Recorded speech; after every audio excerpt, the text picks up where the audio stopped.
So for our initial search in QuickSearch, we get about 18,000 books, articles, other sources.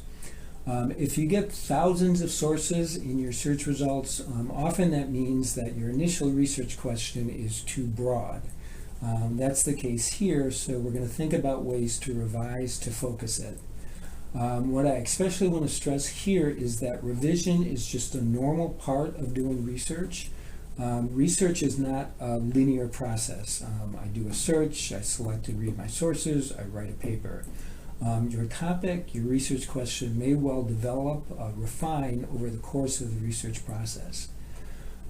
Just reading records in your initial search results can give you some ideas.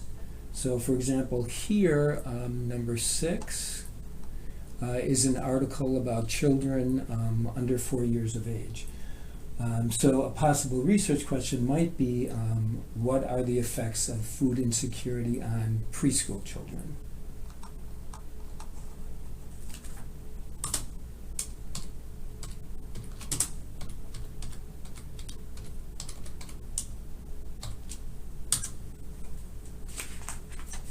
Okay, so now I have a more focused search result and a more focused, a more manageable research question.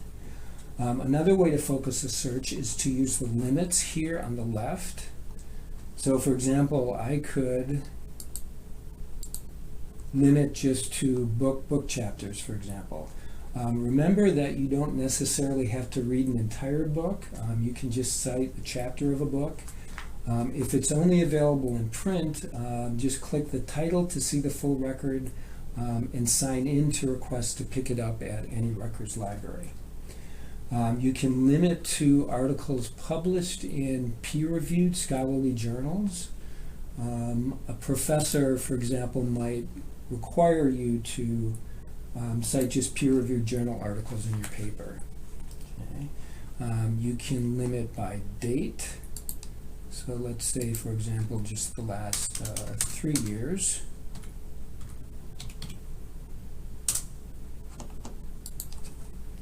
Okay, so now I have a more focused search result, but again, my research question could evolve further as my research progresses.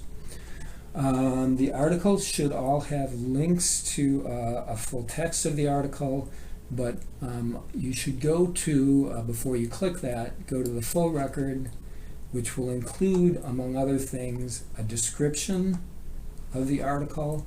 You don't want to go directly to the full text, read half the article, and discover that it's really not of interest to you.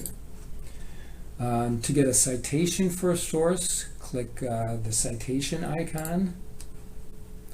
To email it, click the email icon. You can also click the ... the ellipsis, and among other things, create a permalink.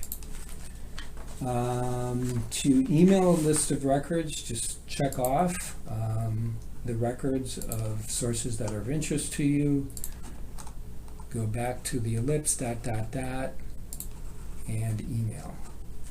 So that is it for QuickSearch. Good luck with your research. If you have questions later, just go to the library's homepage and at the top, Ask Us.